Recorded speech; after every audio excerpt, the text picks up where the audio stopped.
Kharadi Seoni road जो है वो पिछले 15 सालों से बन रहा है। चरौली में जो आपका स्पाइन रोड है उसे इनर रिंग रोड बता के प्रमोट किया गया। वाघोली से लेके शिरूर तक डबल डेकर ब्रिज की बात चल रही है पिछले 1 दशक से।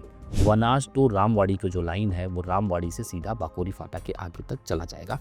इसमें एक अच्छी बात है कि आउटर रिंग रोड का काम चालू है। बाद में पता ही चलता है कि ये महज 100 मीटर में 150 मीटर में ही बना हुआ है, इसके आगे इसका कुछ काम नहीं हुआ है। जो कसपटे चौक है और इधर बालेवाड़ी का जो लैंड पार्सल है वो जुड़ गए, लेकिन उस जुड़े हुए लैंड पार्सल से कोई भी आ जा नहीं सकता है। क्यों? क्योंकि उसके लिए कोई रास्ता ही मौजूद नहीं है, रास्ते के लिए लैंड एक्वायर ही नहीं हुआ है। नमस्कार साथियों, स्वागत आप सभी का सौदा घर के आज के इस नई वीडियो में। साथियों, उम्मीद करते हैं आप सभी लोगों को टाउनशिप का वीडियो पसंद आया होगा। काफ़ी लंबे समय से आप लोग रिक्वेस्ट कर रहे थे और हमारे ऊपर भी प्रेशर था कि वो वीडियो कितने जल्दी से जल्दी आप लोगों के सामने लाया जाए। अपने हिसाब से जैसा हमने सोचा था उस तरीके से वीडियो तो नहीं बन पाया, लेकिन तमाम इन्फॉर्मेशन हमने देने की कोशिश की। यदि आपने अभी तक नहीं देखा है तो उसका लिंक आई बटन पे और डिस्क्रिप्शन में भी डाल देंगे। पहले आप ये वीडियो देख लीजिए, उसके बाद आप उसे देख सकते हैं। यदि आपको प्रयास पसंद आए तो ये रिक्वेस्ट रहेगी कि आप वीडियो को लाइक शेयर करने के साथ साथ अपने चैनल सौदागर को सब्सक्राइब कर लें, जिससे हमें प्रोत्साहन मिले और लगातार नए नए वीडियो रिसर्च के साथ आपके सामने लाते रहें, क्योंकि आप लोगों का प्रोत्साहन नंबर से ही पता चलता है। देखिए, आज का विषय ऐसा है कि खराड़ी सिवनी रोड जो है वो पिछले 15 सालों से बन रहा है, आप सभी को पता है, और सौदागर ने भी इस पे कई वीडियो बनाए हुए हैं। वैसे ही आप इनर रिंग रोड की बात करिए तो चरौली में जो आपका स्पाइन रोड है उसे इनर रिंग रोड बता के प्रमोट किया गया। उसी तरीके से आपको पता है वाघोली से लेके शिरूर तक डबल डेकर ब्रिज की बात चल रही है पिछले 1 दशक से, और अभी तक जमीन पे कुछ नहीं है। साथ ही साथ वहाँ पे मेट्रो भी पास कर दिया, यानी कि वनाज टू रामवाड़ी की जो लाइन है वो रामवाड़ी से सीधा बाकोरी फाटा के आगे तक चला जाएगा। तो अब सवाल ये उठता है कि आखिर ये सब चीज़ें मैं आपके सामने क्यों रख रहा हूँ? ये बातें मैं ये इसलिए रख रहा हूँ क्योंकि ये तो सब बड़े प्रोजेक्ट्स हैं जिसके बारे में हर कोई सुना हुआ है। आउटर रिंग रोड हो, इनर रिंग रोड हो, शिरूर का फ्लाईओवर हो, जिसमें एक अच्छी बात है कि आउटर रिंग रोड का काम चालू है। कुछ जगहों पे कुछ काम होके रुके पड़े हैं, लेकिन मल्टीपल फेजेज़ में काम चालू है, तो उसे तो साइड में रखते हैं क्योंकि उसका ज़्यादातर फ़ायदा ये होगा, जो बाहर से हेवी व्हीकल्स आते हैं वो उसी से बाईपास हो जाएँगे और जो सिटी के अंदर ट्रैफ़िक है उसे डीकंजेशन करने में मदद मिलेगी। लेकिन ये सारी चीज़ें मैंने इसलिए आपके सामने रखा है कि जो डीपी रोड आपको दिखता है मैप पे, जो आरपी रोड दिखता है, रीजनल प्लानिंग का रोड या फिर डेवलपमेंट प्लानिंग का रोड, उसका तो यहाँ पे मैं ज़िक्र कर ही नहीं रहा हूँ। ये मैं इसलिए क्योंकि तमाम लोगों के जो है कंसर्न हमारे पास आते हैं कि यहाँ पे प्रॉपर्टी ले रहा हूँ, ले लूँ क्या? अभी हाल ही में एक हमारे पुराने क्लाइंट थे, उनका कॉल आया कि आपसे एक बार मैं समझना चाह रहा हूँ और मैं मांजरी में फ्लैट लेने जा रहा हूँ। ये मांजरी बुद्रुक की बात कर रहे थे, ना कि खुर्द खुर्द की। क्योंकि आप लोगों को पता है, ये मैंने कई बार बताया हुआ है, जो आपका मोड़ा मोटा रिवर है उसके साउथ डायरेक्शन में जो पूरा लोकेशन है वो मांजरी बुद्रुक है, और जो उसके नॉर्थ डायरेक्शन में जो लैंड पार्सल है जहाँ पे ये टाउनशिप आप देखते हैं वो मांजरी खुर्द है। तो पहले होता क्या था, जो बड़ा हिस्सा होता था गाँव का उसे बुद्रुक कह दिया जाता था और जो छोटा हिस्सा था उसे खुर्द के नाम से जाना जाता था। वो कई बार जैसे रेलवे ट्रैक हुआ या फिर रिवर से हुआ, जब डिवाइड हो जाते थे तो इस तरीके से उसका नोमेनक्लेचर था। और भी चीज़ें इसमें रहती हैं, उसके डीप में नहीं जाते हैं। तो मांजरी खुर्द जो आपका है वो पीएमआरडीए ग्राम पंचायत का हिस्सा है, लेकिन मांजरी बुद्रुक जो है वो कॉर्पोरेशन में आ चुका है। तो उनका ये कहना था कि वहाँ पे कोई प्रॉपर्टी, वो कह रहे थे कि बीच में है, वहाँ पे ले लेते हैं, और लगातार मेरे पास कॉल आ रहे हैं, अगर आज मैं नहीं लूँगा, टोकन नहीं करूँगा तो फिर मुझे वो रेट नहीं मिलेगा। अबाउट 72 से 75 लाख के बीच में उनको कुछ 2 बीएचके ऑफ़र किया जा रहा था। मैंने कहा आपका पर्पज़ क्या है? वो बोल रहे थे रह भी सकते हैं, इन्वेस्ट भी कर सकते हैं, और बताया जा रहा है वहाँ पे रोड का काम होगा। मैंने उनसे एक ही चीज़ पूछा कि आप ये बताइए वहाँ पे ड्राइवर क्या है और कौन से रास्ते की आप बात कर रहे हैं? इसीलिए मैंने सबसे पहले आपके सामने ये सब चीज़ें बताई कि खराड़ी से सिवनी की रोड की बात 15 साल से चल रहा है। उसी तरीके से स्पाइन रोड को इनर रिंग रोड बताया गया। कई जगहों पे जो प्राइवेट लैंड ओनर्स होते हैं, यानी कि जो सेल्फ डेवलपमेंट कर रहे हैं, वो अपने लैंड पार्सल में उस डीपी प्लान के रोड को या फिर उस रिंग रोड को बना देते हैं और दिखाते हैं, ये देखिए रिंग रोड का काम चालू होगा, ये देखिए डीपी रोड का काम चालू हो गया, और उसके भरोसे भी जनता खरीद लेती है। लेकिन बाद में पता ये चलता है कि ये महज 100 मीटर में 150 मीटर में ही बना हुआ है, इसके आगे इसका कुछ काम नहीं हुआ है। इसी तरीके से जो टाउनशिप का वीडियो आपके सामने हमने लाया, पिछले 6 सालों से बात हो रही है कि रिवर फ्रंट रोड बन जाएगा, पर आज तक हकीकत क्या है कि वो रोड सिर्फ जहाँ तक आज के 6 साल पहले एक्विजिशन हुआ था, वहीं पे ही उसके वाइडनिंग का काम हुआ है, लेकिन किसी भी मेन रोड से अभी तक कनेक्ट नहीं हो पाया है। यानी कि जब सिविक इंफ्रास्ट्रक्चर डेवलपमेंट की बात आती है, तो इसमें समय लगता है और ख़ासकर जो यहाँ पे आप लोग देख रहे हैं, इस पे काफ़ी ज़्यादा समय लगने के बाद भी वो नहीं बन रहे हैं। तो ये मैं इसलिए आप लोगों के सामने रख रहा हूँ कि जब भी आपके सामने इस तरह के कॉल आते हैं, जहाँ पे आप पैनिक होते हैं, आप फोमो में जाते हैं कि आखिर मैं घर ले लूँ क्या? फिर ये प्रॉपर्टी के कॉस्ट बढ़ जाएँगे, ऐसा होगा, वैसा होगा। सबसे पहले आप शांत मन से इन सब सारे कॉल्स को साइड में रख दीजिए, फ़ोन साइलेंट करिए या फ्लाइट मोड पे डाल के साइड में रख दीजिए। आप ये सोचिए आखिर आप प्रॉपर्टी क्यों ले रहे हैं? उस सवाल को ना क्वेश्चन मार्क को किसी भी जगह पेस्ट कर दीजिए। या आप पेपर पेन लेके बैठ जाइए, आखिर पर्पज़ ऑफ बाइंग क्या है? उससे आपको क्लैरिटी आएगी। आप एंड यूज़ पर्पज़ से देख रहे हैं, आप अगर उस घर को एंड यूज़ पर्पज़ से देख रहे हैं, तो उसमें भी क्वेश्चन मार्क लगाइए कि कितने लोग रहेंगे? आने वाले समय पे आपके साथ कितने लोग रह सकते हैं? कितने फ्रीक्वेंटली आपके रिलेटिव्स आते रहते हैं? इससे आपको पता चलेगा कि आपको रियली स्पेस की नीड कितनी है। जैसा कि मैं कई बार ये कहता हूँ कि जब आपके पॉकेट में पैसा बढ़ता है, तो आपको आपका फ्लैट, आपका घर, आपका बंगलो, आपका रो हाउस छोटा लगने लगता है। यानी ये कहा जा सकता है कि जैसे-जैसे पॉकेट में पैसा है, वैसे-वैसे स्पेस की कमी लग सकती है, तो ये डायरेक्टली प्रोपोर्शनल है। कई बार जब आपके पास फंड नहीं होता है, तो आपको 800 स्क्वायर फीट का फ्लैट भी सफिशिएंट लगता है। लेकिन अगर आपके पास पैसा अलाउ कर रहा है, आपके पास पैसे आ गए, पैकेज बढ़ गया, कुछ फंड इकट्ठा हो गया, आपको लोन अच्छा खासा मिल सकता है, जॉब आपको सिक्योर लग रही है, वही 800 स्क्वायर फीट का फ्लैट भले ही आपकी ज़रूरत के हिसाब से हो, फिर उसमें खामियाँ दिखना चालू हो जाती हैं। यहाँ लॉबी कम है, किचन छोटा है, बेडरूम छोटा है या इसमें गेस्ट रूम नहीं है, तमाम चीज़ें। यानी कि आपको अपनी प्रायोरिटीज़ पहले समझनी होंगी कि आप क्यों खरीद रहे हैं और आपको कितनी स्पेस की ज़रूरत अभी है और कितने ज़्यादा स्पेस की ज़रूरत आने वाले समय में पड़ सकती है। तो आपको कम से कम 5 साल आगे सोचना है और ये 5 साल आगे अगर आप अंडर कंस्ट्रक्शन प्रॉपर्टी ले रहे हैं तो लगभग 4 साल लग ही जाते हैं मिनिमम उसको पोज़ीशन मिलने में अगर आप बिल्कुल अर्ली स्टेज पे जाके बुक कर रहे हैं। तो 4 साल ये और 4 साल के आगे अगर आप 3 साल, 4 साल सोच पाएँ, यानी आज से 8-10 साल आगे अगर आप सोच पाएँगे, तो आप सही स्पेस का चयन कर सकते हैं, कि आपकी फैमिली कितनी बढ़ सकती है, कितने गेस्ट आ सकते हैं, पेरेंट भी साथ में रहेंगे, नहीं रहेंगे, ये सारी चीज़ें। तो आप अगर लगता है आपको कि 200 स्क्वायर फीट की ज़रूरत ज़्यादा पड़ सकती है, 2 से 3 की तरफ आपको ज़रूरत पड़ेगी या 3 में कुछ बड़े या 0.5 की, जिससे आप वहाँ पे वर्क फ्रॉम होम के लिए भी बना पाएँ। तो उस चीज़ को पहले समझ लीजिए और अगर वो आज आपके बजट में नहीं आ रहा है, तो पहले आप अपना रिसर्च और ज़्यादा बढ़ाइए। कुछ समय लीजिए और उसके बाद खरीदिए। क्यों? क्योंकि आज आपका 2 महीने, 3 महीने रुकना ठीक है, लेकिन एक बार आपने खरीद लिया, फिर उस प्रॉपर्टी का इंतज़ार आप करते हो। समय पे मिल गया, बहुत अच्छी बात है। क्वालिटी मिलेगा, नहीं मिलेगा, ये भगवान भरोसे है। वो तो जब पोज़ीशन मिलेगा, तब आपके सामने आता है। फिर अगर आपको उस समय लग गया और आपके पैकेजेज़ भी उस टाइम तक बढ़ेंगे ही, ज़ाहिर-सी बात है क्योंकि समय बीत चुका होगा 3-4 साल। तब जब आपको लगेगा नहीं यार ये छोटा लग रहा है, तो फिर उसको बेचना, फिर नया खरीदना, फिर अपॉर्च्युनिटी लॉस, उस समय रेट क्या है, आपके लिए कहाँ पे मिलेगा, कहाँ नहीं मिलेगा, तमाम चीज़ें आती हैं। इसलिए शुरू का जो 2-3 महीने आपका अगर एक्स्ट्रा जाता है, तो वो आपके लिए ज़्यादा अच्छा है क्योंकि आप समझ पाएँगे आप क्यों खरीद रहे हैं। और अगर ये जो मैंने अभी तक डिस्कशन किया है पहला पार्ट, ये बात है आपके एंड यूज़ पर्पज़ के लिए क्योंकि आप अपने लिए खरीद रहे हैं, इसके लिए ये रिसर्च, ये क्वेश्चन मार्क आपके अपने लिए है और इसी को आप नीड एनालिसिस कर सकते हैं।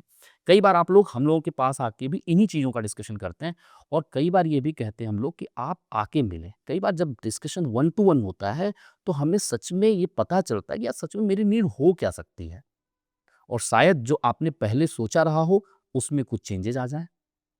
तो हमेशा किसी से ओपिनियन लीजिए जो एक्सपर्ट हैं।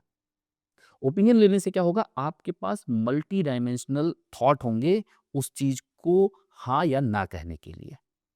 तो ये जो आप समय पहले देंगे वो आपके लिए हितकारी होगा। अब बात आती है जो कनेक्टिविटी की। जब एंड यूज़ पर्पज़ से ले रहे हो तो जो सामने आपको दिख रहा है उसी पे ही भरोसा करना है। उसमें 10% 20% इम्प्रूवमेंट हो सकते हैं। रोड थोड़ा नैरो है, तो अगर स्कोप है तो वाइड हो सकता है, पॉटहोल्स हैं वो ख़त्म हो सकता है। तो इस तरह के बदलाव आ सकते हैं। लेकिन अगर आप इस तरीके से सोच रहे हैं कि 360 चेंज हो जाएगा, यहाँ कुछ नहीं है और आपको ख्वाब दिखाया जा रहा है डबल डेकर ब्रिज जाएगा, यहाँ से मेट्रो जाएगा, रिवर साइड रोड बन जाएगा, रिवर फ्रंट डेवलपमेंट हो जाएगा, कहीं आपको बताया जा रहा है यहाँ ब्रिज बन के आप डायरेक्ट रिंग रोड में कनेक्ट हो जाएंगे, यहाँ से आप आउटर रिंग रोड कनेक्ट हो जाएंगे, तो आप शांत हो जाइए, आप समझ जाइए अब कुछ गड़बड़ है। क्योंकि पिछले 15 सालों का, क्योंकि 15 साल से मैं देख रहा हूँ इस मार्केट को, इतनी तेजी से काम नहीं हुआ है। रिंग रोड की बात आज से नहीं, मैं तो 15 साल की बात कर रहा हूँ। जो लोग मिलने आते हैं वो कहते हैं 2 क्या ढाई डिकेड से ये बातें चल रही हैं। एक समय था जब विश्रांतवाड़ी से होके जो है रिंग रोड जाने वाला था। धीरे-धीरे उसको जैसे-जैसे डेवलपमेंट होते गए उसको खिसकाते गए आगे। तो इसके लिए जब आप एंड यूज़ पर्पज़ से देख रहे हैं तो ये सब चीज़ें समझना बहुत ज़रूरी है। आप किसी चीज़ को ये मत लीजिए भगवान भरोसे कि ये हो ही जाएगा। अब आता है बात, कई लोगों का बाइंग इससे इतर होता है, यानी कि इससे अलग होता है। आप क्या सोचते हैं मेरे पास अपना रहने के लिए एक घर हो चुका है, अब मुझे सेकंड होम चाहिए या फिर मुझे कुछ फार्म हाउस लैंड चाहिए या फिर मैं इसको थोड़ा और एक्सपेंड करना चाहता हूँ, सिटी के हसल-बसल से दूर रहना चाहता हूँ, शांति से रहना चाहता हूँ या फिर आप इसको कह सकते हैं सीधे तौर पर ये आपका प्राइमरी रिक्वायरमेंट ना हो के सेकेंडरी रिक्वायरमेंट हो गया। जहाँ पे आपके पास पैसा आप उसको डालना चाहते हैं, वो इन्वेस्टमेंट का भी काम करेगा और जो आपके मन में चल रहे हैं, एक सेकंड थॉट की स्पेस बढ़ाया जाए, थोड़ा शांति के साथ रहा जाए या फार्म हाउस किया जाए या ग्रीनरी आस-पास हो, तो ये सारी चीज़ें क्या है, ये सेकेंडरी बाइंग है। इसके लिए आप 10 साल, 15 साल आगे का सोच रहे हैं, वहाँ पे ये चीज़ आप मान के चल सकते हैं, चलिए ठीक है डेवलपमेंट कहा जा रहा है, 100 चीज़ें बताई जा रही हैं, तो 70 चीज़ें, 60 चीज़ें बन सकती हैं। 10 डेवलपमेंट बताया जा रहा है, तो उसमें 4-5 डेवलपमेंट, 6 डेवलपमेंट ज़मीन पे आ सकता है, वो भी 10 साल, 12 साल के बाद। तो वहाँ पे आप चांस ले सकते हैं और वहाँ पे ज़ाहिर-सी बात है investment compare to prime locations के कम भी होगा। लेकिन अगर आप दोनों बाइंग को, दोनों चीज़ों को सही से नहीं समझ पा रहे हैं, उसको मिक्स कर रहे हैं, आप अपने एंड यूज़ पर्पज़ की चीज़ों को दूर जाके ले रहे हैं और इस भरोसे पे ले रहे हैं कि यहाँ पे ये चीज़ें हो जाएँगी, तो कल को हो सकता है कि आपको रिग्रेट हो। और उस रिग्रेट के समय पे आपके लिए जो समय बीत गया है, उसे रिवर्स करना आपके हाथ में नहीं होगा। पहली बात उस प्रॉपर्टी को एग्ज़िट करना, किस तरीके से आपने लिया है, उस समय आपने एग्ज़िट सोचा था? क्योंकि जब आप एग्ज़िट सोच के खरीदते हैं, तो आपके लिए एग्ज़िट आसान हो जाता है। यानी आपके एंड यूज़ पर्पज़ में भी एक तरीके से इन्वेस्टमेंट थॉट प्रोसेस होना चाहिए, जो इन्वेस्टर्स का होता है। यानी मैं खरीद रहा हूँ, तो ये चीज़ क्या एंड यूज़ पर्पज़ वाले को पसंद आएगी? क्या इसमें फैमिली रहना चाहेगी? और रहना चाहेगी तो क्यों रहना चाहेगी? उसके लिए स्ट्रॉन्ग रीज़न क्या है? क्या ऐसा डेवलपमेंट है? क्या ऐसा आस-पास ड्राइवर्स हैं? क्या ये क्वालिटी इतनी अच्छी है? क्या कुछ ऐसा प्रॉमिसिंग है कि जो आप अभी से ही उसको मार्केट रेट से नीचे ले पा रहे हैं? ये सारी चीज़ें डिसाइड करेंगे कि आप कल को एग्ज़िट कैसे कर पाएँगे। ये जब आप नज़रिया रखेंगे, तो आपका एंड यूज़ के लिए जो बाइंग है वो स्ट्रॉन्ग होगा और साथ-साथ सेकेंडरी बाइंग की जो मैंने बात की, वो भी स्ट्रॉन्ग होगा। तो कभी भी मेरी ये सलाह रहेगी कि जो आप प्राइमरी परचेज कर रहे हैं, एंड यूज पर्पज के लिए कर रहे हैं, अपने खुद के रहने के लिए कर रहे हैं और अभी आपके पास कोई ठिकाना नहीं है रहने का, रेंट के सिवा, तो वहाँ पे आपको उन्हीं चीज़ों पे भरोसा करना है जो ज़मीन पे आपको दिख रही हैं। बन जाएगा, इतना बड़ा डेवलपर बना रहा है तो झूठ थोड़ी बोलेगा, इतनी लोग बातें कर रहे हैं, हज़ारों लोगों ने खरीद लिया तो क्या नहीं बनेगा? इन सब की चीज़ों के चक्कर में मत पड़िए क्योंकि यही चीज़ें लोग आपको जो बेचने वाले हैं वो बोलते हैं और यही बात डेवलपर बोलता है और यही बातें फिर आप अपने फैमिली मेंबर्स के साथ बोलते हैं कि नहीं नहीं डेवलपर कह रहा मुझे पता वो बन जाएगा, ये भी कह रहे थे वो भी कह रहे थे, हमें तमाम इन्फॉर्मेशन मिली है और हमने प्लान भी चेक किया, बन तो जाएगा ही। ये हजार लोग मूर्ख थोड़ी थे जो खरीद लिए। आप एक बात बताओ, आप किसी भी लोकेशन में चले जाइए, मैं कहता हूँ कसपटे चौक की बात कर लेते हैं, वहां पे ब्रिज कब बना आपको पता है?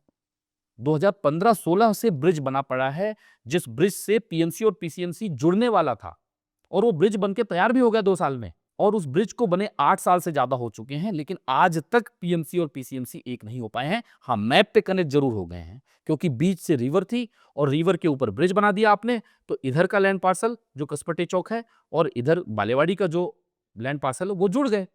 लेकिन उस जुड़े हुए लैंड पार्सल से कोई भी आ जा नहीं सकता है।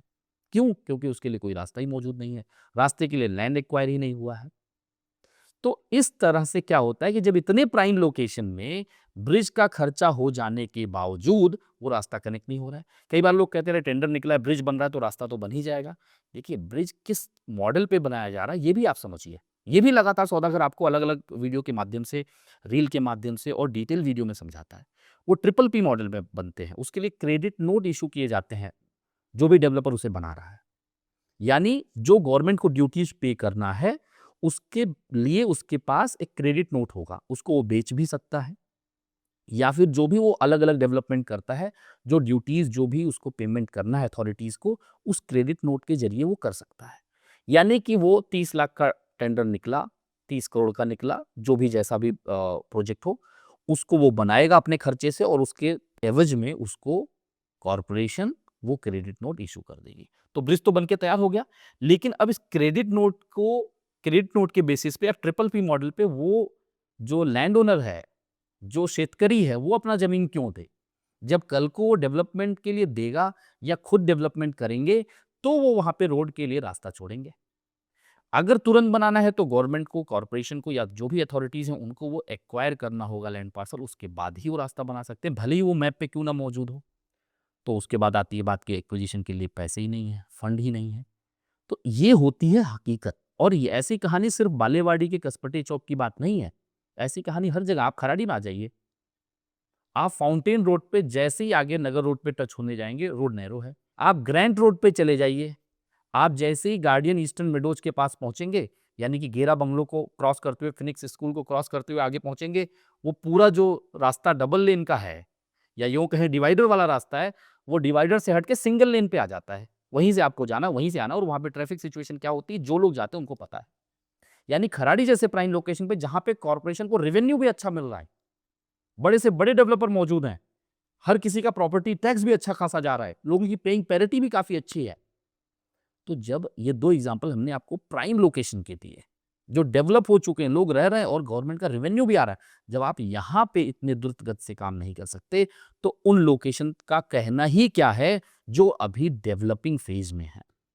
तो इसके लिए ये ऑब्ज़र्वेशन है, ये सौदागर का 15 साल का जो ऑब्ज़र्वेशन वो आपके सामने रख रहा है कि आप अगर अपने लिए खरीद रहे हैं, तो जो ज़मीन पे है, उसको सत्य मानिए और उसको अगर आप डाइजेस्ट कर पा रहे हैं, उसके साथ आप टैकल कर सकते हैं, तो आगे बढ़िए। अदरवाइज़ आप अपने जो रिक्वायरमेंट है, उसपे क्वेश्चन मार्क लगा के अपने आप से पूछिए, ये होना चाहिए या नहीं होना चाहिए? कहीं पे भी आपको सौदागर की मदद की ज़रूरत लगती है, उसके लिए हमने क्वेरी कंसर्न फॉर्म का लिंक डिस्क्रिप्शन में दिया हुआ है। उसके ज़रिए आप अपनी समस्या हम तक भेज सकते हैं। कोशिश रहेगी आपकी समस्या का समाधान जल्द से जल्द दिया जाए। उम्मीद करते हैं साथियों आप सभी को सौदागर का प्रयास पसंद आ रहा होगा। पसंद आ रहा है तो लाइक करने में कंजूसी मत करिए और 70% से ज़्यादा ऐसे भी अभी सौदागर के व्यूअर्स हैं, जो सौदागर चैनल को सब्सक्राइब नहीं किए हैं। आप सभी से अनुरोध है, आप लोग सब्सक्राइब करें और ये जो मुहिम है हमारी कि हर एक ज़मीनी हकीकत आपके पास आ सके, आपके सामने आ सके, उसमें हमारी मदद करें। जल्द मिलेंगे नए वीडियो के साथ, नई इन्फॉर्मेशन के साथ। तब तक के लिए धन्यवाद। नमस्कार।